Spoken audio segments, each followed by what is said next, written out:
پاکستان بمقابلہ افغانستان، ایک بار پھر پاکستان اور افغانستان کی کرکٹ ٹیمیں آمنے سامنے ہو رہی ہے۔ ماضی میں ان دونوں ملکوں کی کرکٹ میچ میں اسٹیڈیم میدان جنگ بن گیا تھا۔ ان دونوں ملکوں کے تماشائیوں نے کرکٹ کو کرکٹ نہیں جنگ بنا دیا تھا۔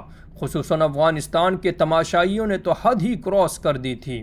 ان دونوں ملکوں کے کچھ کھلاڑیوں کی بھی آپس میں فائٹ ہو چکی ہے، جیسا کہ آصف علی اور فرید الدین کے درمیان، آصف علی اینڈ کریم جنت کے درمیان، اور محمد عامر اور نوین الحق کے درمیان کافی مڈ بھیڑ ہوئی ہے۔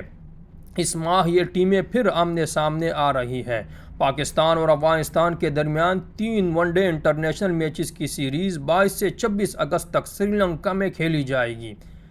پہلا میچ 22، دوسرا 24 اگست۔ 26 اگست کو تیسرے اور آخری ون ڈے انٹرنیشنل کی میزبانی کرے گی۔ پاکستان اور افغانستان کرکٹ شائقین، خصوصاً اسٹیڈیم میں موجود تماشائیوں کو یہ بات دل میں بٹھانی اور خوب سمجھدانی میں براجمان کر لینی چاہیے کہ کھیل کھیل ہوتا ہے۔ اس میں ہار جیت دونوں کے امکانات کی توقع رکھنی چاہیے۔ ہار جیت دونوں کھیل کا حصہ ہے۔ کھیل کو کھیل ہی رہنے دیے جائے۔ کھیل کے میدان کو میدان جنگ بنانا نادانی ہے، خصوصاً جب دونوں طرف مسلم ممالک کے مسلمان کھلاڑی کھیل رہے ہوں۔